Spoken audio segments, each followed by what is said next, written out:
ఉన్నాము ఇట్లా ఇక రేవంత్ దయ వల్ల ఇట్లున్నాము. ఎలా ఇట్లున్నాము అట్లున్నాం కాదు, ఎట్లున్నారని నేను కూడా అడిగేది లేదు. ఎందుకంటే అసలు ఏం చేస్తురో ఏందో అర్థమైతలేదు. నేనైతే ఓపెన్గా అడుగుతున్నా, మరి బీఆర్ఎస్ వాళ్ళు ఏం చేస్తుర్రు, ఎవరిని రెచ్చగొడుతుర్రు, ఎటువైపు వెళ్తున్నారు? కనీసము కాంగ్రెస్ వాళ్ళని, ఇప్పుడు కాంగ్రెస్ అధికారంలోకి వచ్చింది తెలంగాణలో, మరి కాంగ్రెస్ వాళ్ళని 4 రోజులు కూడా ప్రశాంతంగా పాలన చెయ్యనియొద్దు అనే ఉద్దేశాలు ఉన్నాయా అని కొంతమంది అంటున్నారు. బీఆర్ఎస్ పార్టీకి కానీ బీఆర్ఎస్ నాయకులకు కానీ ఎవరిని రెచ్చగొట్టాల్సిన అవసరం లేదు. ఎవరి మీద వ్యక్తిగతంగా విమర్శలు చేసిన పార్టీ కాదు బీఆర్ఎస్ పార్టీ అనేది. వ్యక్తిగతంగా విమర్శలు చేస్తూ అధికారంలోకి వచ్చింది కాంగ్రెస్ పార్టీ, రేవంత్ రెడ్డి. వ్యక్తిగతంగా విమర్శలే కాదు, రాష్ట్ర ఇమేజ్ మీదనే డ్యామేజ్ చేసుకుంటా విమర్శలు చేసింది రేవంత్ రెడ్డి. అధికారంలోకి వచ్చిన తర్వాత అదే ఇమేజ్ ని డ్యామేజ్ చేయడానికి చిలక పలుకులు పలుకుతాండు. అధికారంలోకి రాకముందు కూడా దొంగ మాటలు మాట్లాడి అధికారంలోకి వచ్చిండు. ఇప్పుడు అధికారంలోకి వచ్చిండు, అధికారం ప్రజలు ఇచ్చిండ్రు. నీకు నమ్మి ఓటేసిన ప్రజలను నట్టేట ముంచి పరిపాలనను గాలి కొదిలేసి పాలన మీద నీ మార్కును చూపించకుండా వైఫల్యాన్ని చూపిస్తూ అడుగడుగున నీ అరాచకపు పాలన మార్కును చూపించుకుంటున్నాడు రేవంత్ రెడ్డి. మేము రెచ్చగొట్టకపోయినా ప్రజలే రెచ్చిపోయి ఉన్నారు. మేము ఏం విప్పకపోయినా కూడా ప్రజలే ఆయనను బట్టలిప్పి కొడతామని బయటికి వస్తే అంటున్నారు. మేము రెచ్చగొడతలేము అని అంటున్నారు, మీరు అంటారు, అంటే బీఆర్ఎస్ వాళ్ళు అంటున్నారు. కానీ ఇప్పుడు ఉచిత బస్సు పెట్టిండు రేవంత్ రెడ్డి, అందులో మహిళలు అయితే ప్రయాణిస్తూనే ఉన్నారు. వాళ్ళకు కూడా బడ్జెట్లో ఎంత ఆదా అయింది అనేది కూడా చెప్పాడు. ఇంకొకటి రైతు రుణమాఫీ చేస్తూనే వస్తున్నాము అని చెప్పేసి వాళ్ళు చెప్తున్నారు, కాంగ్రెస్ వాళ్ళు ముఖ్యమంత్రితో సహా. ఇవ్వట్లేదని బీఆర్ఎస్ అంటుంది.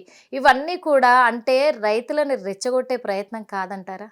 ఇప్పుడు రైతులను రెచ్చగొట్టి మేము ఏదో రాజకీయ లబ్ధి పొందాలని మేము ఎప్పుడు చూడలేదండి.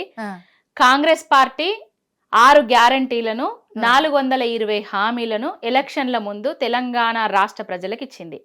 ఆ 6 గ్యారంటీలల్లా మహాలక్ష్మి పథకం కింద ఫ్రీ బస్సు మినహా ఏ పథకాన్ని కూడా ప్రజలకు ఇంతవరకు అమలు చేసి చూపించిన దాఖలాలు లేవు. 500 ఫ్రీ బస్సు వస్తలేదు, 500 గ్యాస్ వస్తలేదు, 2500 పెన్షన్ వస్తలేదు, 4000 పెన్షన్ పెంచిస్తా అని చెప్పిండు చూడు, అది కూడా ఇంతవరకు పెంచి ఇవ్వలేదు. రైతు కూలీలకు 12,000 ఇస్తా అని చెప్పిండు, అవి కూడా ఇంతవరకు ఇయ్యలేదు. బోనస్ కూడా అరా కొరా వేసి బోనస్ ని కూడా బోగస్ చేసిండు. ఇంకొకటి ఫ్రీ బస్సు పెట్టినా అంటున్నాడు. ఫ్రీ బస్సు పెట్టి మా మహిళల ఆత్మగౌరవాన్ని దెబ్బతీసిండు. ఎందుకు చెప్తున్నా అంటే, ఫ్రీ బస్సు పెట్టడం వల్ల, బస్సుల శాతాన్ని పెంచకపోవడం వల్ల, ట్రిప్పులు పెంచకపోవడం వల్ల, బస్సులు లేక ప్రజలు సీట్లు లేక అవస్థలు పడి ఒక్కొక్కరు మహిళలు ఏ విధంగా కొట్టుకున్నారో తన్నుకున్నారో మనం అందరం. మహిళా దినోత్సవం రోజు కూడా 169 బస్సులను ప్రారంభించారు కదా పొన్నం ప్రభాకర్ అయితే. అదే 169 బస్సులను మహిళా దినోత్సవం రోజు ప్రారంభించిండ్రు. ఆర్టీసీని ప్రైవేటు పరం కూడా చేస్తామని చెప్తున్నారు. ఇంకొకటి, ఆర్టీసీ బస్సులలో ప్రైవేటు బస్సులు ఎవరైతే ఉన్నాయో మహిళలకు, మహిళా సంఘాలకు ఇస్తామని కూడా చెప్పిండ్రు. అవన్నీ చెప్పే వరకే, అవన్నీ చేసింది లేదు, చూసేది లేదు, వచ్చేది లేదు, పోయేది లేదు. ఇవన్నీ కాదు, మా మహిళలకు ఇస్తా అన్న స్కూటీలు ఇయ్యండ్రి, మా మహిళలకు ఇస్తా అన్న, మా యువతులకు ఇస్తా అన్న కళ్యాణ లక్ష్మిల తులం బంగారం ఇయ్యండ్రి, అత్తలకు పెన్షన్ వచ్చినా కూడా కోడన్లకు నెల గవర్నమెంట్ ఉద్యోగులకు పడ్డట్టుగా 2500 రూపాయలు ఇస్తా అని చెప్పారు, అవి ఇయ్యండ్రి అని అడుగుతాను. ఈ రోజు ఏదైతే బట్టి విక్రమార్క గారు బడ్జెట్ ప్రవేశపెట్టిండ్రో 2వ పేజీలా ఒక 4వ పాయింట్ ఒకటి చెప్పిండు. నిజం కూడా ప్రతిరోజు ప్రచారంలో ఉండాలి, లేదంటే అబద్ధం నిజంగా మారి రాష్ట్రాన్నే కాదు, దేశాన్నే కాదు, ప్రపంచాన్ని కూడా నాశనం చేస్తుంది అనేసి. నిజం అనేది ప్రచారంలోకి లేకనే మా కేసీఆర్ గారు ఓడిపోయిండ్రు. తెలంగాణ రాష్ట్రం సాధించింది నిజం. తెచ్చిన తెలంగాణ రాష్ట్రాన్ని దేశానికే దిక్సూచిగా నడిపింది నిజం. దేశమే గర్వించదగ్గ రాష్ట్రం తెలంగాణ అనే ప్రశంసలు తీసుకొచ్చింది కూడా నిజం. మేము చేసింది చెప్పుకోలేకనే ఓడిపోయినాం. చేసింది చెప్పుకోలేక ఓడిపోయినామని మీరు అంటున్నారు. కానీ నిజంగా ప్రజలకు తెలుసు కదా ఎవరు న్యాయం చేశారు, ఎవరు అన్యాయం చేశారని. మరి ప్రజలే ఓడించారు కేసీఆర్ గారిని. అంతేకాకుండా మరి ఇప్పటి వరకు మొన్నటి వరకు కూడా రేవంత్ రెడ్డి గారు కూడా అన్నారు, ఫస్ట్ అసెంబ్లీ సభలకి రాకముందు కూడా అసెంబ్లీలోకి రావడానికి మొహం లేదు, ఫామ్ హౌస్కే పరిమితం అయ్యాడు, రేవంత్ రెడ్డికి అంటే సీఎంగా నాకు భయపడుతున్నారేమో అని చెప్పేసి వచ్చే అర్హత కూడా లేదు అని రేవంత్ రెడ్డి గారు అన్నారు. మరి నిజంగా నీతిగా నిజాయితీగా ఎలాంటి స్కాములు చేయకుండా ఎలాంటి అక్రమాలకు పాల్పడకుండా చేసినుంటే ఈరోజు కేసీఆర్ గారిని మళ్ళీ గెలిపించుకునే వాళ్ళు కదా ప్రజలు. ఇంకొకటి కూడా 7 లక్షల కోట్ల అప్పును కూడా మిగిలబెట్టారు అని చెప్పేసి రేవంత్ రెడ్డి గారు చెప్పడం కూడా జరిగింది. తప్పు నిర్మల గారు. 7 లక్షల కోట్లు కాదు, చేసింది అప్పు 4 లక్షల కోట్లు. సృష్టించిన ఆస్తులు 50 లక్షల కోట్ల పైచిలుకు ఆస్తులను సృష్టించి పెట్టిండ్రు కేసీఆర్ గారు. 7 లక్షల కోట్లు ఆయన చెప్పిన మనిషే మెల్లమెల్లగా పొరలు తొలగిపోయి ఈ రోజు బడ్జెట్ బుక్ లా ఏమైంది చెప్పిండు, 4 లక్షల కోట్లు మాత్రమే కేసీఆర్ గారు అప్పులు చేసిండ్రు అనేసి చెప్పిండ్రు. ఇంకొకటి, ఇన్ని రోజులు 1,50,000 కోట్ల రూపాయల వడ్డీలు కట్టినా నేను అని చెప్పిండు. ఆయన కట్టిన వడ్డీలు 30,000 కోట్లకు తగ్గే ఉన్నాయి గాని మించి లేవు. ఇవన్నీ ఫేకు ప్రచారాలు. అందుకే నిజం అనేది రోజు ప్రచారంలో ఉండాలి. నిజం ప్రచారం చేయడానికే వస్తున్నాం మేమందరము. కేసీఆర్ గారికి మొహం లేక కాదు, రావడం ఇష్టం లేక కాదు, ఈ దరిద్రపు కొట్టు పాలనలా రేవంత్ రెడ్డి అనేటైనే అధికారంలోకి వచ్చిన తర్వాత, కాంగ్రెస్ ప్రభుత్వం అధికారంలోకి వచ్చిన తర్వాత తెలంగాణ రాష్ట్రము, తెలంగాణలో ఉన్న రైతాంగము, తెలంగాణలో ఉన్న యావత్ తెలంగాణ ప్రజలు ఏ విధంగా వాళ్ళ పరిస్థితి ఉంటుంది అవుతుంది అని చూస్తున్నాడు కాబట్టే ఆయన మౌనం వహిస్తున్నాడు. కేసీఆర్ గారు ముందే చెప్పిండ్రు, 2 జాతీయ పార్టీలను గనక నమ్మి మనం మోసపోయినాం అనుకోండి, వాళ్ళకు ఓట్లేసినాం అనుకోండి, మోసపోతే గోసపడతాం. కాంగ్రెస్ గాని బీజేపీ గాని తప్పిదారి అధికారంలోకి వస్తే నీళ్లు బంద్ అవుతాయి, రైతు బంధు బంద్ అవుతుంది, కరెంటు బంద్ అవుతుంది, మళ్ళా ఆనాటి రోజులను తీసుకొస్తారని కేసీఆర్ గారు ముందే చెప్పిండ్రు. కానీ ఎవరు కూడా అది వినలేదు. అధికారం వచ్చింది, సంవత్సర కాలం గడవంది, ఆయన బయటకు వచ్చి విమర్శిస్తే సంవత్సరం కాకముందే విమర్శిస్తున్నాడు కేసీఆర్ అని అంటారు. పని చేసుకొని ఇస్తలేరు కేసీఆర్ గారు అని అంటారు. ఇప్పుడు పనిని బంద్ పెట్టి కేసీఆర్ గారి నామ జపమే చేసుడు పనిగా పెట్టుకుంటారు కాంగ్రెస్ వాళ్ళు. కేసీఆర్ ఫామ్ హౌజుల్నే ఉంటాడు, కేసీఆర్ వంగుతాండు, కేసీఆర్ లేస్తాండు, కేసీఆర్ తాగుతాండు, కేసీఆర్ అస్తలేడు. ఇవే నామ జపాలు తప్ప పాలన మీద దృష్టి పెడతలేరు. ఇప్పుడు పాలన మీద దృష్టి పెడతలేరని మీరు అంటున్నారు, కానీ మరి పాలన మీద దృష్టి పెట్టనీయకుండా చేసేదే బీఆర్ఎస్ కదా. అంటే ఒకరు పెట్టనీయకుండా చేస్తే పెట్టకుండా ఉండేటోళ్ళు కాంగ్రెస్ వల్ల. ఏది చేస్తున్నా అక్కడ ఏదో ఒక చిన్న లాజిక్ పట్టుకొని ఏది చేసిండ్రు, అధికారంలోకి వచ్చిన 15 నెలలల్లా ఏ అభివృద్ధి కార్యక్రమాలు చేసిర్రు? ఒక ప్రాజెక్టు కట్టిండ్రా, ఒక దవాఖానా కట్టిండ్రా, ఒక స్కూల్ ను కట్టిండ్రా, ఒక గుడిని కట్టిండ్రా? కూడా వదిలేరు కదా ఇప్పుడు అసెంబ్లీ సమావేశంలో. ఆనాడు బడ్జెట్ వదిలిండ్రు, ఈనాడు బడ్జెట్ వదిలిండ్రు. ఏనాడు బడ్జెట్ వదిలినా కూడా తెలంగాణ రాష్ట్రానికి గాని, తెలంగాణ మహిళలకు గాని, తెలంగాణ రైతాంగానికి గాని వచ్చిందేం లేదు, ఇచ్చిందేం లేదు. అంటే ఇప్పుడు చెప్పేటివేమో కూడా అబద్ధం అంటారా? అబద్ధమే కదా. ఎవరు కూడా సంతృప్తిగా లేరు కదా. ఏ సంక్షేమ పథకానికి బడ్జెట్ ప్రవేశపెట్టి ఏ సంక్షేమ పథకాలను అమలు పరుస్తారండి తెలంగాణ రాష్ట్రంలో కాంగ్రెస్ వాళ్ళు? సంక్షేమ పథకాలకు కోత పెట్టుకుంటా మునుపటి సంక్షేమ పథకాలను కూడా అందించకుండా దగా చేస్తూ, కుట్ర చేస్తూ, అడుగడుగున అణిచివేస్తూ పరిపాలన చేస్తున్నారు కాంగ్రెస్ వాళ్ళు. మరి అప్పుడు చేయని, ఇప్పుడు గతంలో బీఆర్ఎస్ ప్రభుత్వం ఉన్నప్పుడు ఇవన్నిటి గురించి కూడా ఏ తప్పును కూడా లేవలెత్తలే. అంటే వాళ్ళ తప్పులను వాళ్ళు కప్పిపుచ్చుకొని వాళ్ళని పాలన చెయ్యనియండి అని చెప్పేసి మేము అడ్డుకోలేదు వాళ్ళని, ఎందుకంటే మేము ఆగాము, తెలంగాణ అభివృద్ధి చేస్తారని చెప్పేసి మేము ఆగాము. కానీ ఇప్పుడు మా ప్రభుత్వం అధికారంలోకి వచ్చాక మమ్మల్ని ఎందుకు చేయనియట్లేదు? వాళ్ళు చేయలేదు కాబట్టి ఈరోజు మేము ఎక్కాం సీట్ని, మమ్మల్ని గెలిపించి కూర్చోబెట్టారు ఇక్కడ. మరి ఇప్పుడు ఎందుకు మమ్మల్ని చేయనియట్లేదు అని చెప్పేసి మీ తప్పుడు మాటల వల్ల, మీ తప్పుడు ప్రచారాల వల్ల మీరు ఏవైతే అధికారం కోసం నానా దారులు తుక్కిండ్రో, అడ్డదారులలో వచ్చిండ్రో, కొన్ని యూట్యూబ్ ఛానళ్లను పెట్టుకున్నారో, కొంతమందిని ప్రోద్బలపరిచిండ్రో, ఎంతో మంది నిరుద్యోగులను రెచ్చగొట్టిండ్రో, వాళ్ళందరికీ లేనిపోని విష మాటలు వాళ్ళ బాడీలో ఇంజెక్ట్ చేసి కొంచెం జనాలలోకి పోయి నెగిటివ్ ప్రచారం చేసిండ్రు. నెగిటివ్ ప్రచారం వల్లనే మేము ఓడిపోవడం జరిగింది. కేసీఆర్ గారు ఇష్టం లేక కాదు. కేసీఆర్ గారు తెలంగాణ రాష్ట్రానికి ఆయన చేసింది ఏమీ లేదని ఆయనను అడ్డగించలేదు. ఇప్పుడు అదే ప్లాన్ మరి బీఆర్ఎస్ వేస్తుందా? ఎందుకంటే యూట్యూబ్ ఛానళ్లను రెచ్చగొట్టి వాళ్ళ ద్వారా ప్రజలను రెచ్చగొట్టి యూట్యూబ్ ఛానళ్లను ఉపయోగించుకొని అదే విధంగా ఇప్పుడు గతంలో రేవంత్ రెడ్డి చేశారని మీరే అంటున్నారు. మేము ఒక వేసే ప్లాన్లు మేము మళ్ళా వాటిని కాపీ కొట్టేటోళ్ళం కాదు. మరి ఆటలాడేస్తున్నారు కదా. ఆ ఛానళ్లతోటి ఆటలాడేటోడు ఆ ఛానళ్ల మీద ఆ ఛానళ్ల అబద్ధపు పునాదుల మీద గద్దెనెక్కి కూసున్నది రాజ్యం ఏలుతున్నది రేవంత్ రెడ్డి. అప్పుడేమో యూట్యూబ్ ఛానళ్ళని వాళ్ళను వత్తాసు వలికిండు, వాళ్ళ మాటలకు వత్తాసు వలుకుంటూ కూర్చున్నాడు.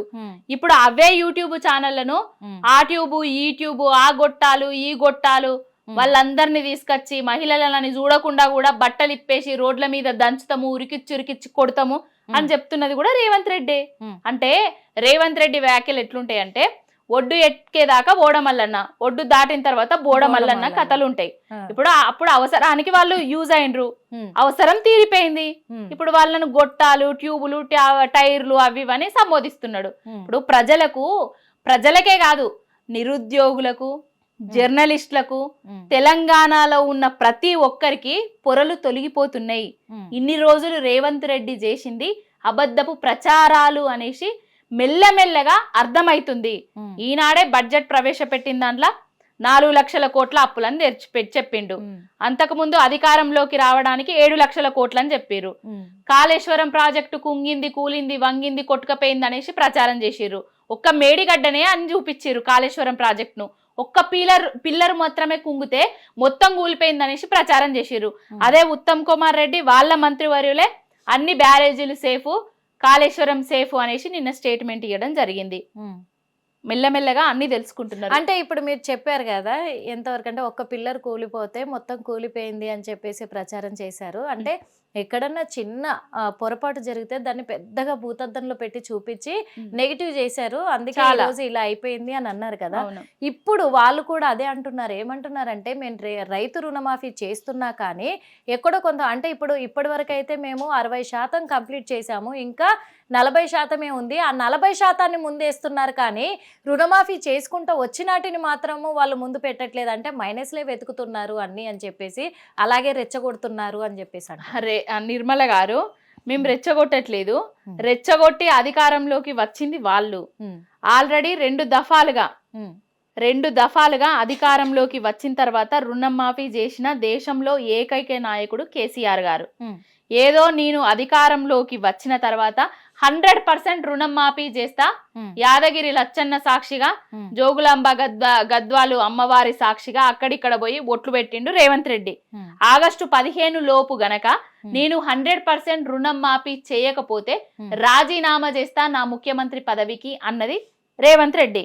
మళ్ళా ఇప్పుడేం మాట్లాడుతున్నాడు, 60% అయిపోయింది 40% చేయాలి అనేసి ఆయననే మాట్లాడుతున్నాడు. ఏది నిజము ఏది అబద్ధము? ప్రమాణాల విషయానికి వస్తే రాజకీయంలో ప్రతి నాయకుడు చేసేదే కాదు, ప్రతి నాయకుడు చేయడు. రేవంత్ రెడ్డి చేసిన ప్రమాణాలు అయితే ఏ నాయకుడు చేయడు. ప్రమాణాలు చేయడము, పదవిలోకి వచ్చినాక వీటిని మర్చిపోవడం అది కామన్. అంటే రేవంత్ రెడ్డికి అది వెన్నెతో పెట్టిన విద్య. ప్రమాణాలు కొడంగల్ సాక్షిగా చేసిండు, నేను ఓడిపోతే రాజకీయ సన్యాసం తీసుకుంటా అని చెప్పిండు. ఓడిపోయినాక కూడా మళ్ళా రాజకీయ సన్యాసాన్ని తీసుకోలేదు. మళ్ళీ ఇప్పుడు ముఖ్యమంత్రి అయిండు. ముఖ్యమంత్రి అయిన తర్వాత కూడా ఆగస్టు 15 లోపు నేను రుణం మాఫీ చేయకపోతే రాజీనామా చేస్తా అన్నాడు. ఆ ప్రమాణం ఈమానం కూడా తప్పేసి ఇప్పుడు మళ్ళీ గద్దెనెక్కి కూర్చొని రాజ్యం వెళ్తున్నాడు. ఓకే, ఇంకొక విషయం ఏంటంటే ఇందాక మీరు యూట్యూబ్ గురించి మాట్లాడారు, యూట్యూబ్ ఛానళ్ళ గురించి మాట్లాడారు. అంటే వాళ్ళను ఆడపిల్లలని కూడా చూడకుండా రోడ్డు మీదకి ఏడ్ చేసి వాళ్ళ బట్టలు ఉడదీస్తాను అని మాట్లాడుతున్నారని. ఆ ఒక్క విషయంలో అయితే ప్రతి మీడియా అయినా కానీ స్పందిస్తుంది, ఖచ్చితంగా స్పందించదని కాదు. కాకపోతే ఒక మీడియా కావచ్చు, న్యూస్ ఛానల్లో వర్క్ చేసే ప్రతి ఒక్కరు కావచ్చు, అందులో జర్నలిస్టులు ముఖ్యంగా వాళ్ళ ఎథిక్స్ ఏంటి? ఎవరైనా బూతులు మాట్లాడితే అవి మ్యూట్లో పెట్టుకోవడం, ఏ న్యూస్ మనం స్ప్రెడ్ చేయాలి ఏ న్యూస్ స్ప్రెడ్ చేయకూడదు అనేది ఇప్పుడు ఓకే, ఎందుకంటే మాట్లాడిన రైతును కూడా తప్పుపట్టలేము, ఎందుకంటే వాళ్ళ కడుపులో ఉన్న ఆవేదన అది. ఊర్లో ఉన్న రైతు పంట పండిస్తాడు కాబట్టి వాళ్ళు ఏం మాట్లాడతారు, వాళ్ళ లాంగ్వేజ్ లోనే వాళ్ళు మాట్లాడతారు కదా. అది గమనించాల్సిన అవసరం ఎవరికి ఉంది, జర్నలిస్టులకు ఉంది. ఆ మాటల్ని ఎలా ప్లే చేయాలి, ఎలా బయటికి క్వశ్చన్ అడిగిండ్రు నాకు, బయటికి ఎలా చెప్పాలి, దాన్ని ఎలా మనం అప్లోడ్ చేసుకోవాలి అనేది ఉంటుంది. అయితే ఇక్కడ ప్రచారం ఇప్పుడు ఏం జరుగుతుంది, కామెంట్లు ఏమొస్తున్నాయి, ప్రతిపక్షాలు ఏం మాట్లాడుతున్నారంటే వాళ్ళతోటి అలా మ్యూట్లో పెట్టకుండా ప్లే చేయించిందే బీఆర్ఎస్, కావలసిగా రెచ్చగొట్టే ప్రయత్నం చేశారు, అందుకే వాళ్ళు అలా ప్లే చేశారు. మరి దీన్ని ఇలాగే వదిలేస్తే ప్రతి ఛానల్ని కూడా ఇలాగే ఉపయోగించుకుంటారు అని చెప్పేసి మాట్లాడుతున్నారు. మరి ఇప్పుడు జర్నలిస్టులకు కొన్ని వాల్యూస్, ఎథిక్స్ అవి ఉంటాయి అనేసి మీరు చెప్పిండ్రు కదా. రేవంత్ రెడ్డి అనేటైనే వాల్యూస్ మర్చిపోయి అధికారంలోకి రాకముందు కేసీఆర్ గారిని, కేసీఆర్ గారి ఫ్యామిలీని, వాళ్ళ కొడుకును ఏ విధంగా సంబోధించిండో మనందరికీ తెలుసు. ఏ నాయకుడు కూడా ఇంతవరకు బీఆర్ఎస్ పార్టీ నుంచి వెళ్ళి ఏ నాయకుడి కూడా, మా అధినాయకుడి నుంచి మొదలు పెడితే ఈవెన్ నా వరకు కూడా వాళ్ళ ఫ్యామిలీని గాని, వాళ్ళ కూతుర్ని గాని, వాళ్ళ భార్యని గాని ఒక్క మాట కూడా మేము అన్నది లేదు. ఏదైతే ఆయన గుంపు మేస్త్రి నేను అని చెప్పిండో అదే గుంపు మేస్త్రి అని మేము మాటలు మాట్లాడినం తప్ప ఇంకొకటి మాట్లాడింది లేదు.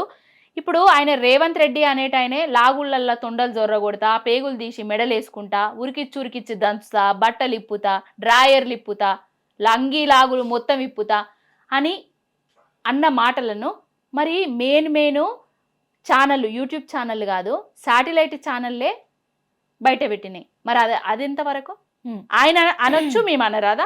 రైతుల కడుపు మండి నువ్వేవైతే రైతుల ఓట్లతోటి నువ్వు గెలిచినవో, వాళ్లకు అడ్డగోలు హామీలు ఇచ్చినవో, ఆ హామీలను నెరవేర్చకపోగా వాళ్ళు పండించే రైతుకు నీళ్లను కూడా చక్కగిస్తలేవు కదా. వాళ్ళ కడుపు మండి తిట్టిండ్రు, తిడితే దాన్ని మ్యూట్లో పెట్టలే, అది పెట్టలే, ఇది పెట్టలే అంటున్నావు. నువ్వు మాట్లాడిన మాటలకు మ్యూట్లు ఉన్నాయా? మరి నువ్వు విధంగా మాట్లాడితే వీళ్ళు అదే విధంగా మాట్లాడతారు. రాజు ఎట్లా మాట్లాడితే ప్రజలు ఎట్లా మాట్లాడతారు? రాజే అడ్డమైన బూతులతోటి బూతు రాజుగా తయారైండు, ఇక ప్రజలు బూతు రాజులు గారా? అవి కూడా నువ్వు అంటున్నావు, నువ్వు ఏదిస్తే నీకు అది తిరిగి వస్తుంది. ఓకే, ప్రజలకు నేర్పించాల్సిన ముఖ్యమంత్రి ఆయనే అలా మాట్లాడుతున్నప్పుడు ఈ రోజు ఆయన వల్ల నష్టపోయిన రైతులు మాట్లాడడంలో తప్పేముంది? తప్పే లేదు కదా. రైతులే కాదు, యావత్ తెలంగాణ సమాజం కూడా మాట్లాడితే కూడా తప్పు లేదు. ఎందుకు చెప్తున్నా అంటే ఎన్నడన్నా 10 ఏళ్లల్లా కేసీఆర్ గారి పాలనలా షెర్లెండిపోయి చూసినామా? రిజర్వాయర్ల నీళ్లు లేక చూసినామా? పంటలు ఎండిపోయిన కాలాన్ని చూసినామా? మనము తెలంగాణ రాష్ట్రం సాధించిన తర్వాత ఎరువులకు చెప్పులల్లో లైన్లు పెట్టుకున్న కాలాన్ని చూసినామా? బ్యాంకులకు పోయి లోన్లు మాఫీ కాలేదని పురుగుల మందు తాగిన కాలాన్ని చూసినామా? ఆత్మహత్యలు చేసుకున్న కాలాన్ని చూసినామా? నేతన్నలు చచ్చిపోవట్టే, రైతన్నలు చచ్చిపోవట్టే, గీతన్నలు చచ్చిపోవట్టే, మహిళా సోదరులు చచ్చిపోవట్టే, సోదరి మనులు చచ్చిపోవట్టే, ప్రతి ఒక్కరికి కరువు కాలాన్ని తీసుకొచ్చినావు కదా. హిట్ టీవీ యాప్, ఇందులో short news, live news, entertainment shows, movies, digital magazines తో పాటు మీ జిల్లా వార్తలను కూడా ఫ్రీగా చూడొచ్చు. అంతేకాదు కేజీ నుంచి పీజీ వరకు విద్యార్థులకు స్కాలర్షిప్ కూడా అందిస్తున్నాం. ప్రతి వారం 10 మందికి లక్కీ డ్రా ద్వారా ఒక్కొక్కరికి 10,000 రూపాయలు అందిస్తున్నాం. ఇంకెందుకు ఆలస్యం, వెంటనే హిట్ టీవీ యాప్ ని డౌన్లోడ్ చేసుకుని ఫ్రీగా ఎంటర్టైన్మెంట్ పొందండి. Hit TV app. Hit TV app. Please download hit TV app. Hit TV app ని ఫ్రీగా డౌన్లోడ్ చేసుకుని ఎంజాయ్ చేయండి. మీకు నచ్చిన ఎంటర్టైన్మెంట్ కోసం హిట్ టీవీ యాప్ ని ఫ్రీగా డౌన్లోడ్ చేసుకుని ఎంజాయ్ చేయండి. హిట్ టీవీ యాప్ ని డౌన్లోడ్ చేసుకుని ఆస్వాదించండి, ఆశీర్వదించండి. ఇంతమంది సెలబ్రిటీలు హిట్ టీవీ యాప్ ని డౌన్లోడ్ చేసుకోండి అని చెప్తున్నారంటే ఎంత మంచి యాప్ ఆలోచించండి. అమెరికాలో చదవాలనుకునే వాళ్ళకి విశ్వసనీయమైన పేరు మన శౌర్య కన్సల్టెన్సీ. UK లో 1 year masters, UK లో 1 year masters, 2 years work permit up to 5 years visa. Contact Saurya Consultancy. Contact 89851 89851.